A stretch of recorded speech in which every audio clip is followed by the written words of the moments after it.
Good morning, everyone. It's really a privilege and honor for me to be here today as the CEO of the World Food Prize. I am absolutely captivated by WIC. I'm going to talk about WIC for just a second. I had the opportunity as secretary to visit WIC clinics around the country. And it is a miraculous place. Seriously, miracles occur every single day. These folks are incredibly passionate about the work that they do, and I think you saw examples of that today. And they really are sensitive to the needs of the WIC clients. They get to know these folks, and they really get to try to provide a holistic and comprehensive approach. Here's the challenge, though, and I'm going to leave you with this challenge. Just about 50% of all the eligible people who could benefit from WIC are utilizing it. So a call to action here is to make sure that we figure out ways in which those who qualify and who use the WIC opportunities know about the program and know where to look for the opportunities in that program. So just a terrific program. And speaking of terrific, I've got three individuals here today,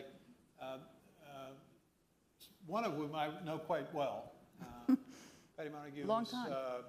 She and I worked together over the last many years. She is with the School Nutrition Association.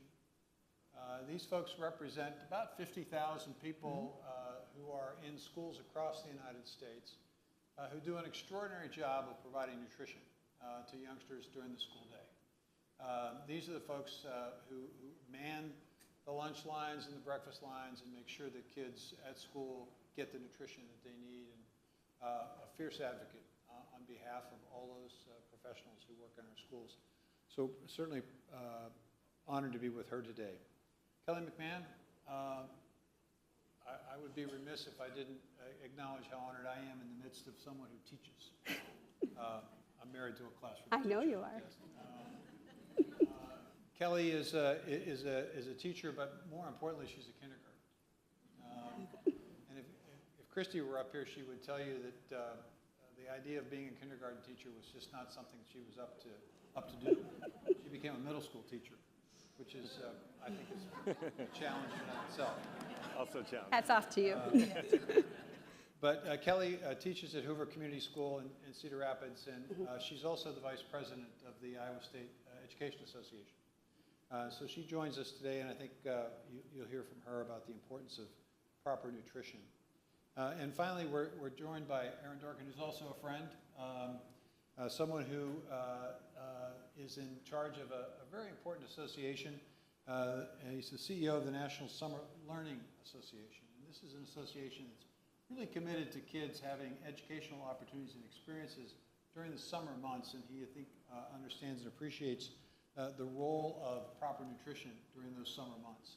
So this is the panel that's with us today, and we're going to have an extended conversation about hunger and its impact on young people as we move through this continuum of hunger today from the ground up. Let me start, Kelly, with you, because it really kind of does start with you. You're in the classroom. You're teaching. Give us a sense how many students would be in your class? Anywhere from 22 to 28. Okay, 22 to 28 little ones. Talk to us briefly about the role of proper nutrition in terms of your ability to do your job. Oh, it is at the heart of it. Children need to have full bellies in order to be ready to learn. If they don't have full bellies, they're going to be crying, they're going to be easily agitated, they're going to want to be sleeping, they're going to be on this emotional roller coaster, and that's just a child that doesn't have any dietary restrictions or health ailments that might be negatively impacted by a lack of food, even more so because it can exacerbate that. You see a higher tendency of children being gone. You see more children wanting to go to the nurse because their tummy hurts. The tears, at my level is much higher because they may not have the words to verbalize that, they're just hungry or that they haven't eaten in a while. And so in order for a child to be ready to eat, we know that you have to do your Maslow before you can do your, the hierarchy. I guess it's not Maslow. No, it's Maslow before, I'm blanking on the other name. Sorry, it's summer break. But like, they need to have their food, they need to have shelter, they need to have clothing, they need their sleep. And when food is not there, I mean, it's like us as adults. We get very angry, we get very agitated. We just like, give me food now, please. And their little bodies respond the same way. So that takes me to you, Patty. You're the one who's helping to provide the food during the school day. I'm sure you've got a number of challenges. You've just recently had your convention, so you've had a chance to visit with some of your members. Talk to us about some of the challenges and maybe 2 or 3 of the biggest challenges that you and your members face today in terms of being able to help Kelly do her job and making sure kids are well fed in school. Sure. So coming out of COVID, schools only probably, and hats off to the secretary because he really helped with waivers and money and everything, because as we all saw, right, food prices skyrocketed, the inflation, everything was happening. So we came out of COVID, they can't find people to work. So that's the first. And because, with competing with all the other businesses, and that's been a problem. And so that's a challenge for them. And they say they could feed more kids if they could get the staff, but they can't compete with the private sector. Food costs have skyrocketed. The availability of food coming out of COVID, because we were all eating at home. So the manufacturers, it was all about the SKUs and the stuff that they were producing had to do with the retail sector. So being able to ramp up and get the food out for kids was a challenge. But now the challenge for schools, and this is something you've probably seen on the news, unpaid school lunch debt. So these programs are not funded. They probably need, I think you all did, there was a study in 2019 that school lunch needed 50 cents more. And I think breakfast needed even more than that because it doesn't get the commodities and doesn't get as much funding. I think 85 cents more for breakfast. And unfortunately, they're not going to do that study now to look at what it's going to cost. And yes, we did get money, to help, but it's not enough. And so what happens is when they don't have enough money, it has to come out of the general fund. And probably in all the years that I've been doing this, and probably, before 2012, 2010, I never heard of a thing called unpaid school lunch debt. So they have to feed the kids if they come to the schools, as you know. And we estimate it's probably a $100 million cost a year to this country. And yes, you have people, angel funds, and people come in and step in, but at the end of the day, it has to come out of the general funds. And as you all know, after COVID, schools had a lot of money. Well, that money's no longer there, so they're concerned about that. Now they're worried because of the new big, beautiful bill. As you probably have all seen, they haven't touched funding directly, and they've kept what's called CEP, which is the Community Eligibility Program of Provision. We've been able to feed many more kids. And so with that, probably of the almost 30 million school lunches, probably 25 million kids are being fed and getting a meal. And also we have 8 states that now are supplementing and doing what we call universal meals. And we believe every child should be given a meal. Just feed all the kids. They need to in order to succeed. And if we really want to make our country great again, right, that whole saying, feed the kids, right? They need to be fed and nourished. Given the challenges ahead in our country, the food costs, the social fabric of our country is so different. I'm looking at the audience in the room. You think about friends that are raising, I have friends that are grandparents now. They're raising their grandchildren. And these people too, to help them financially. So there's so many, but our concerns now is the SNAP cuts. So the states can't afford these cuts. They don't have the money to pick up the tab, but it's not just the money, doesn't stop there. We're afraid what it's gonna do is those states that are supplementing the meals, that they're no longer gonna do that. There's like 20 states that add and give some money to school lunch to give to schools. They're not gonna be able to afford to do that. But you think about the commodities and how it impacts the farmers, they're not gonna have money for that, and the general communities across the board. So, we're very concerned. I think we estimate how it impacts school meals. It's called direct certification. So if a child's family gets food stamps or SNAP, they get directly certified. They don't have to fill out an application or do any of that. We estimate it's probably almost 1 million kids that are not gonna be directly certified anymore. And of course, once somebody gets something for free, it's difficult to explain why they have to fill out application.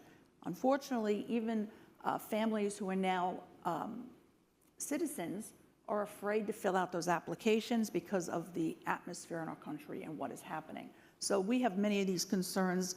Our members want to feed these kids. They see every day the impact and the hunger and what's happening. And we've made so many strides, and again, under your leadership, and it's just hard to see the potential of what could happen, so. Thanks. Aaron, talk to us a little bit about your association. People may be very familiar with what Patty's team does, and certainly know what Kelly's doing every day, but talk a little bit about what your association does and the significance of nutrition. Sure. Well, first of all, thank you for the honor to be here with you. And to everyone, I will tell you, you probably didn't even know, but this week is National Summer Learning Week. So I want to say happy National Summer Learning Week to all of you. We're sitting here in July. So I represent the National Summer Learning Association. It's a mouthful, so we call it NSLA. And we represent more than 25,000 organizations, school districts, nonprofits, libraries, parks and rec. It turns into summer youth employment. Anyone working with kids, but especially the most vulnerable kids, low-income kids, kids who qualify for free and reduced lunch, to make sure they have a great summer experience. To tie to what we're doing here, so just thanks to the Secretary's leadership, Patty, Kelly, everyone's work here in this room, we make big efforts to feed everyone during the school year, and then in the summer, there's a big drop-off. And if you're not in a program, you may not be able to find your next meal. And so making sure that kids are in programs is a way to make sure they get fed. And I think an interesting statistic that Gallup shared recently is that in the summer months, 72% of kids who are in programs not in school buildings. So that means the YMCA, the Boys and Girls Club, all these other partners have a huge role to play. And they all want to help follow your lead and make sure they can access the resources, which we know are shrinking, to make sure kids get fed. And the last thing I'll just say is, I know you've spent some time in Washington, but I work and live in Washington, D.C. I'm so happy to be here, by the way. And I will tell you one thing that's important, because people could get a little pessimistic. A good thing to remember is that, thankfully, kids don't live and learn and eat at the federal level. And the states have a huge role to play, schools and communities and families. And so making sure that we put all the resources and get people working together around this common goal. As Kelly said, nothing happens if a kid can't be fed. And all these other goals people have for them won't get started until they are. Kelly, we often hear about the challenges that school districts have. And we've already alluded to the challenges that the budgets are currently facing and that could face in the future. When you are confronted with a child in your classroom that looks like they may be hungry, talk to me about what goes through your mind, what action can you take and do you take, and what action do teachers take to try to help complement or supplement whatever the school is able to provide? That's really a great question, because food insecurity, as we know here in Iowa, is 1 in every 6 children in the state of Iowa. It is not absent from any of our communities, whether you are in the smallest rural community or the largest urban community or the most affluent community. There are children that are food insecure. And when I first started teaching at my school at Hoover, I taught preschool. We had to serve them meals. But they were already coming and crying, because if they didn't have the food over the weekend, their bellies were super, super full. I mean, super, super empty. And so they were in tears already. They were tired. They wanted to go to the nurse's clinic. So fortunately, we would feed them right away at my school. But when I taught first grade, that wasn't the case. And so that meant if we didn't have donated food from the local Quaker Oats, where they donate granola bars or maybe some little packages of cereal to give them, they weren't eating until we got to lunch. Fortunately, since 2019, I believe, we've been a CEP school, so all 435 students that we serve every single day, they get a breakfast and a lunch every single day, free of cost. So those families that are just on the bubble, that not qualifying for a free reduced lunch, they're still eating, and that's very helpful for those families to be able to make sure that they can provide shelter and clothing and all the other things that they need to do for their child. But we have far too many schools here in Iowa and across the country that do not have that CE program, that are not in a state that is helping supplement to provide that universal breakfast and lunch program. When there is inclement weather and we don't serve breakfast, those kids are in tears because they didn't eat before they come to school. And on the weekends, I mean, the number of schools that are providing food pantries or bags of food home on the weekend, on Friday for children to eat, continues to grow year after year after year. It was no longer sustainable for us to do the backpack program on Fridays because the percentage of our students was just too high, and that was with a partnership with the local church. So instead, we actually put in a food pantry where we partner with our local HACAP, because children, they will let you know, and the first thing that we think as classroom teachers is, okay, how can we, or a paraeducator, or the bus driver, or whoever is first encountering that child, how can we get this child some food in their belly so that way they're ready to learn? And anything, whether it's, you may have Monday through Friday covered, but once there's a delay and you're not serving breakfast, and once, on that weekend, and breakfast for some reason they don't go to school in time for breakfast, then you're like rushing, like, how can I get them something to eat? Like, does the clinic have something? Do I have something in my room? I mean, teachers are constantly dipping into their own pocketbooks to buy food to have in the classroom, to provide children throughout the day, and then sometimes even to send home if they don't have those other programs in place. Patty, you mentioned community eligibility, and some of us may know what that means, but maybe some don't. Talk to me about what that means. Explain to folks what that is. So if you have a certain percentage of children who qualify for free meals or reduced price meals, then you can feed all the kids in that, okay? And under his leadership, that percentage and the number so that's really has expanded, so we've gone up. So probably when it all first started, we maybe had 20 million kids getting a free meal, and that's where it's gone up to 25 million. And it really does help streamline things. Again, I talked about staffing. They don't have the people, and you have to collect the applications and all of that, the administrative burden, but then it takes away the stigma. That stigma is so important for kids, whether it's, breakfast and lunch, and it's been a game changer. And when, again, and you go back years ago, and I look at all the data, I'm a data person. If you go back, and USDA on their website has this great statistics, but maybe 20 years ago, the number of children, a paid lunch would be more than a free lunch. And so it has just grown exponentially, the number of families. And if you look and see, it's just so much harder people. And we know the income inequality in this country. And people just simply cannot afford. Think about, I think I heard coming out of COVID and with all the inflationary costs, the average family was seeing a $400 increase in their costs because food and gas, and look at insurance. Every time you turn around, everything is going up. So it's harder for families. And we hear this. And, our members share the stories, again, same thing as Kelly and what they do. I shouldn't tell you this, but they'll tell me stories about when the mother will bring in kids for breakfast, and they'll see their younger siblings who are not on the program, and our members would feed them breakfast because they could tell they hadn't eaten. Or our members will do these extraordinary things to help do a fundraiser to help the young women get gowns, prom gowns, and things like that. I mean, it's called the salt of the earth. These people don't make a lot of money.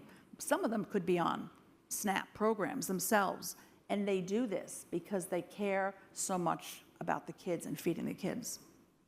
For those of you who don't understand the administrative challenge of school lunch, I think most of us who don't have any understanding of this, we just know that lunch is served at school. If you don't have community eligibility, essentially that first grader, that second grader, that third grader gets a piece of paper from the school that mom or dad have to fill out. And mom or dad basically have to tell the school, how much are you making? What's this current state of your financial condition? Mm-hmm. Now, just think about this. You got to trust the first grader, the second grader, the third grader to take the paper home. Mm-hmm. Then you have to have mom and dad be trusting enough to provide the information and give the paper back to the first, second, or third grader, who in turn has the responsibility of getting it back to the school and handing it to the teacher. Mm-hmm. Now that sounds like a relatively simple process, but anybody who's had a first, second, or third grader knows or maybe even a high schooler, knows that that's just not, that is really difficult. And so what happens is they don't qualify for free or reduced, but they don't have the resources to pay full price. And then they become one of these individuals that gets fed, but the school district basically now has an unpaid debt. And it creates a tremendous amount of angst throughout the entire process. All of that administrative costs and steps goes away with community eligibility. Absolutely. Everybody gets treated the same. There's no distinction between students.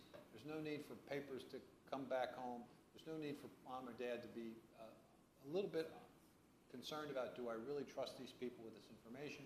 What are they going to do with it?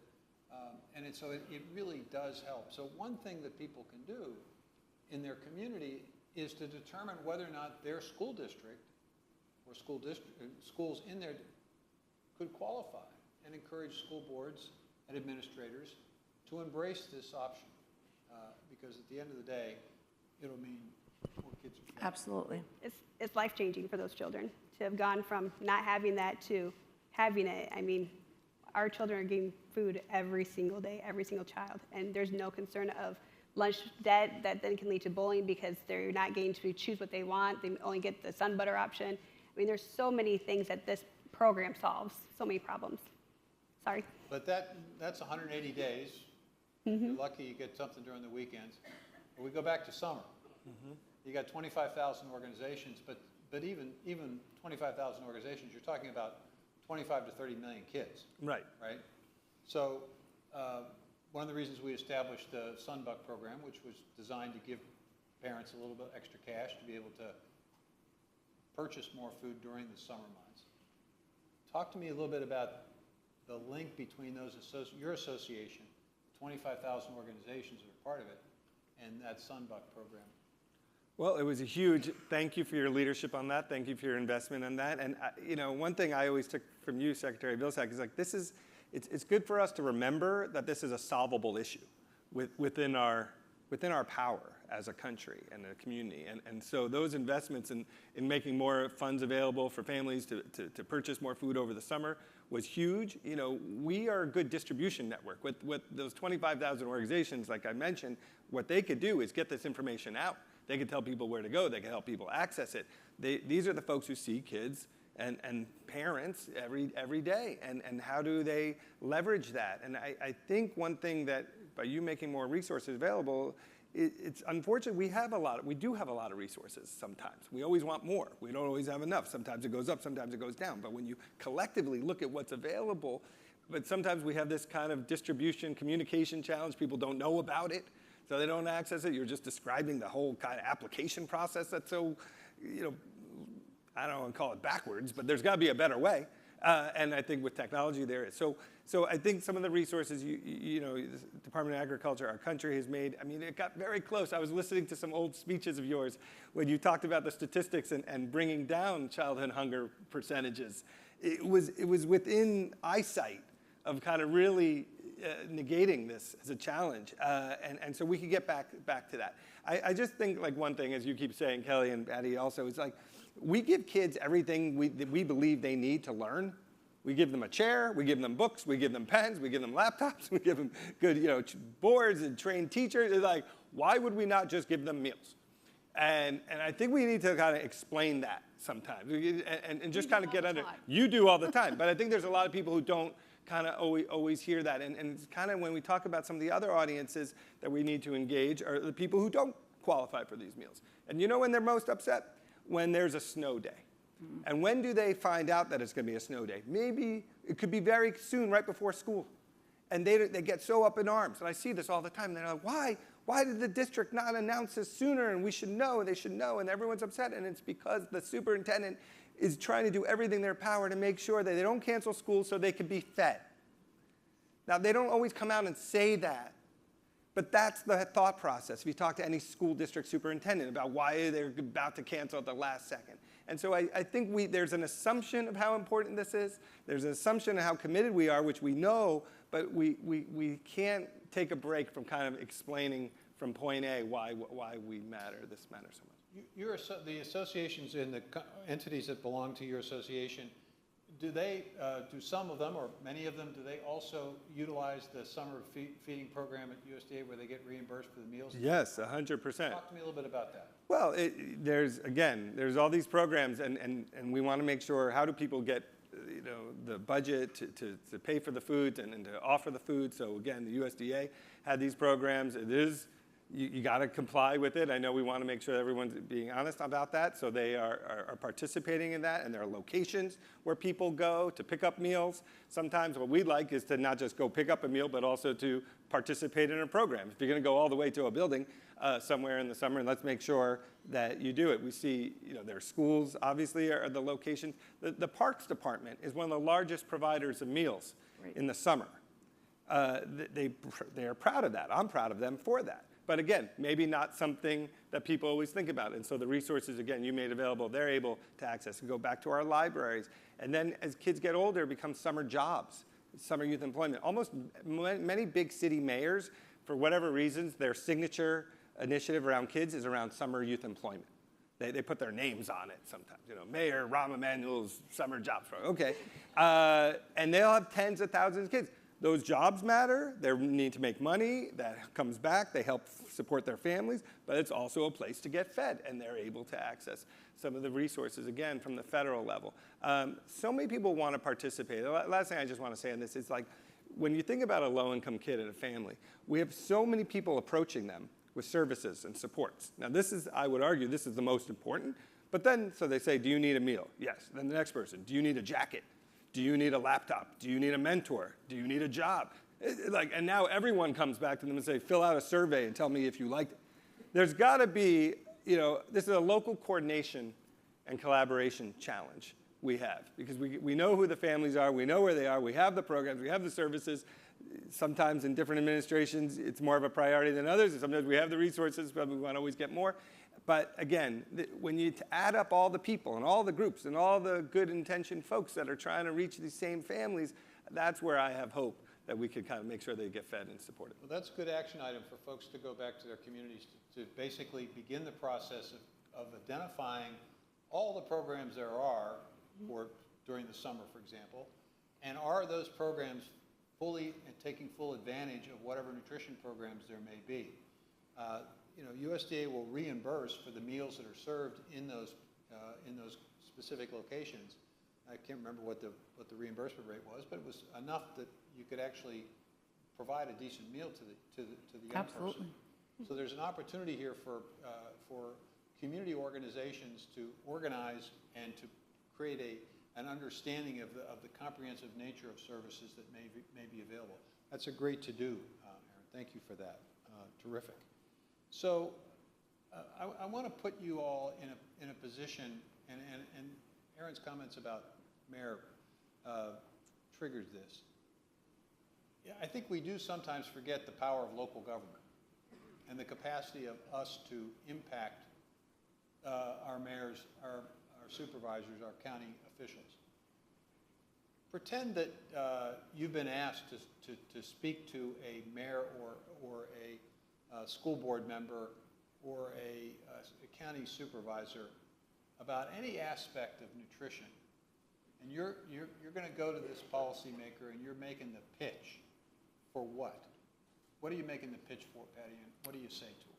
Well, first I give them the pitch about how much healthier the meals are, because people don't realize, again, under your leadership, under the Healthy Hunger Free Kids Act, how much healthier they are. They think about the mystery meat and all, that's all gone. I mean, the food is so much better, and I would educate them on that. I would talk about the importance, the stories, the things we've been talking about to the child, and how important it is to feed these kids. And again, you want these kids to grow up and help your town and stay in hope not leave, but be part of the community and be educated and succeed and so on and so forth, to help them be part of the team to do that. And then how they, as mayor, can influence their state, the state level, the legislature, the senator, the governor, and get involved there. And even their local congressman. I'm looking to get an in with the new administration. We have some people to get to kind of sit down and have a conversation, because I'm concerned. You may have seen in the news that they're announced they want to do 2 more budget reconciliations, because the Republicans in the House, the ones who came because they think we need to cut the budget, they want to cut more. And they want to do 2 more of these budget reconciliations after they finalize the federal 26 budget, which who knows when that'll happen, because we know it never gets done by September 30th. So we want to get to them, but we want to use, this local state senator in Ohio that knows J.D. Vance and so on and so forth. Use those connections. So I would say, just like I'm trying to use those, use those connections and get out the word. And I think if families heard the real story and understood, people today need help. In our country, it's just so expensive for anyone to live, no matter where you live today. And again, the kids are the very foundation. And if you could do anything in this country, you take care of the kids first. And it's critical. And that's why I've been doing this work for more than 32 years, because we're supposed to be the greatest country on earth, but how could you not want to invest in your future? So, Kelly, make the case. You're asking me, wow. So I'm a big dreamer. So it's hard for me just to narrow to one ask. I would say, hey, we're an agricultural state. Agriculture is the backbone of Iowa, right? And our farmers are hurting. Well, let's invest in our farmers, let's invest in our kids, and let's create and fund a universal free breakfast and lunch program for every single child. In many cases, we also need to extend that to dinner. Iowa has the highest number of 2-parent working households. And so we have children that are spending, after they leave school or before they come to school, they're already at daycare or some other program. And so in many cases, they may not be getting to eat until really, really late at night. And let's find ways to work with our community partners to ensure that when needed, let's provide a free universal dinner also for our children. And it needs to go all the way through birth. And I know the programs that the federal government goes, it stops at age 18, but let's be honest, we have adults, we have grandparents that are also food insecure, and we know how we feel when we're hungry, and you're food insecure day after day after day.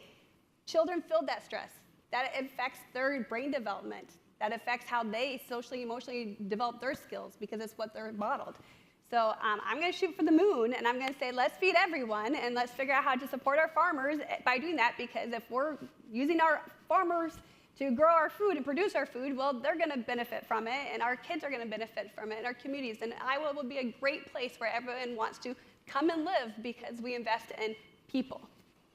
So that's what I would do. All right, I got to move to Iowa. I don't know what thank you. Maybe it'll be good for my marriage, it sounds like, too. No, I have a good marriage, but I'm just saying, I would say, talking to politicians, we all talk to politicians, there's very little tolerance for more programs. There's only tolerance for solutions.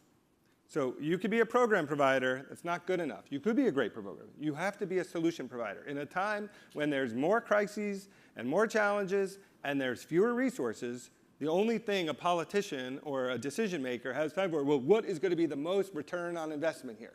And it has to be a solution. So I like to tell folks, as you've heard kind of my theme here, is like, in a time of limited resources but more demand and higher need, the most collaborative group wins, because you can't just solve one problem, you got to solve a few. And that's why I'm saying that. So that's what I would pitch. I think it's really important also to have, I don't want to call it a Robin Hood approach, but it's something about those who have resources and bringing them into our conversation, our work, for those that we're trying to reach, those with fewer resources. And what I mean there is, in certain circles, I go to all these different conferences. I go to the National Association of Independent Schools. It's all the fancy private schools and parochial schools in America. They get together.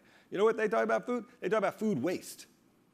And they have so much food, they're upset that they're wasting it, throwing it out. They put rulers in the garbage, they're measuring, the kids are protesting, they're doing what they need to do because they have abundance. And here's what's kind of interesting about innovation. Innovation can come from 2 places. It can come from scarcity. We have so little, so we have to kind of pool together, and you got, 100 kids or 28 kids coming, and you got 12 granola bars, we got to figure out something. or innovation can come from abundance. And you have so much.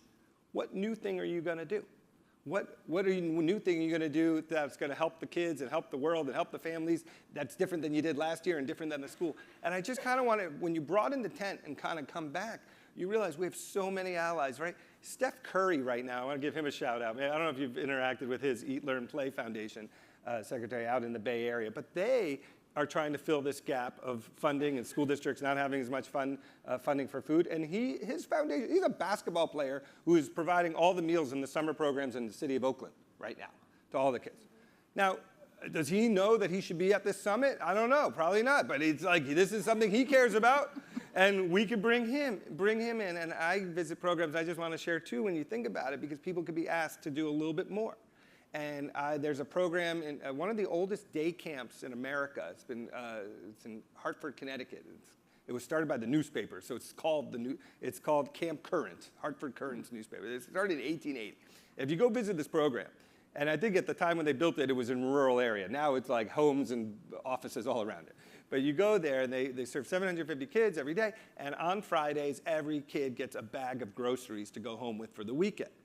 And it's not just groceries, it's groceries and it's food and it's meals that they, as a kid, can make themselves in case there is no adult to make it for them and they have to feed their siblings. So this is just something built into their budget. It's built into how they practice. They actually don't think it's innovative or a big deal. But when I tell other programs, they're like, oh, we could be doing that. How come we're not doing that? And the last thing I just want to say about that's an asset for this topic is how much interest there is in the world. My field is called, sometimes refers to itself as the out-of-school time. The most popular activity in an after-school summer program is cooking. More kids, now it is a secret way to feed kids, but And do math. And do all these other things. But if we could get more kids learning how to cook for themselves and for others, it's something that we all could be in. There's a lot of people who want to support that, invest in that. So all this comes together as you make a pitch to a decision maker, not programs, solutions, what's the most high ROI, and investing in meals that support kids in all these other ways will be the answer. Great. Thank you. Patty, there's been a lot of talk about the importance, you mentioned the quality of school meals, a lot about continuing that effort. And a lot of talk about preparing those meals on site. Talk to the group for just a little bit about what that actually means and the reality of it relative to the equipment and the cost associated with the equipment. Yeah, equipment. So you'd be surprised that there are limited schools that don't have the equipment. In fact, Pew Trust, Travel Trust did a study several years ago, but they said they needed like $500 million at that time of equipment that's needed in schools to prep the food. And, we've all been, I visited some schools last year in West Virginia, and I don't think those schools have been updated since they look like something from the 1960s, versus where I live in Fairfax County, Virginia. And they keep, get bonds where it's an affluent area, so they redo and so on and so forth. So they don't have the equipment to prep the food. I hear in schools in New York City that don't even have running water. So, sometimes, and some of it's the cost. So some of you talk that they only have so much money. So a free meal is about $4.50, okay? Probably of that, they probably have $1.25, $1.50, depending on the locality, to pay for the food. They don't have the money, so they have to, it's all the overhead. In fact, we have school districts in this country right now that their labor and benefit costs are 68% of their budget. They have no money for food. I don't know about you, but my labor and benefit costs are not that. They're like, you look at 45, 50%. They simply don't have money for food, but they don't have money for the equipment. And so, they do a lot of pre-prep food. They don't have the staff to do scratch cooking, which we all would love scratch cooking. Probably where, again, many of us late baby boomers had scratch cooking back in our kitchens back in the day. They don't have the money to pay the staff. They don't have the equipment, and so on and so forth. So with this whole MAHA, they want MAHA to have all healthier foods and organic. First, if you don't have enough organic food in this country to have all the kids eat it, and you don't have the money, what it would cost to do it. They don't have the equipment. And so we've come out and said, we're about healthy food, but you're going to have to fund it. And I don't really think they know, and so we're trying to educate them at what it really means. They just want to have all fresh fruits and vegetables. We don't have all fresh fruits and vegetables, and we know frozen and canned and so on and so forth is good too. So, you know, the equipment is a big piece of it. And if they want to be able to feed more kids in scratch, they're going to have to invest a hell of a lot more money than, I don't think they know. It was interesting because we followed this so closely. So when President Trump submitted his skinny budget to Congress, he put $500 million in to support MAHA, supposedly. We are asking Congress for 40 more cents for every lunch, and I think it's 10 or 15 cents for breakfast. That alone is a $2.5 billion expenditure. That's a lot more than his $500 million, and that's just giving more money so they can afford what they're doing now. I don't think they have any idea what it would cost to do that. And it's just, but again, do I think they could find the money in other ways? The money is there? Absolutely. They should be finding the money probably, and we've looked at estimates, probably to feed all the kids universally across the country, and what we're doing now, not with all the organic and stuff they want to do. You're probably looking at about another $20 billion in the budget a year, give or take, right? They can find it. It's there. They just don't want to do it. So. Well, our time is unfortunately up. I'd like to continue this conversation, but let me conclude it. We had a dialogue in Washington, D.C. in March, and at the dialogue we had Nobel laureates and food prize laureates talking about global food insecurity. And one of our laureates, Corey Fowler, basically said it best. He said, if you don't feed people, you feed conflict. Mm-hmm. And I think basically if you don't feed kids, you're not feeding your future. And I think this panel has done a great job of explaining why that's important. And I think they've provided some practical tips that you can take back to your communities to begin that process of ultimately getting to a point where every kid in this country is fed and fed well. So thank you all very, very much. Thank Please you. join me in thanking you. Thank you.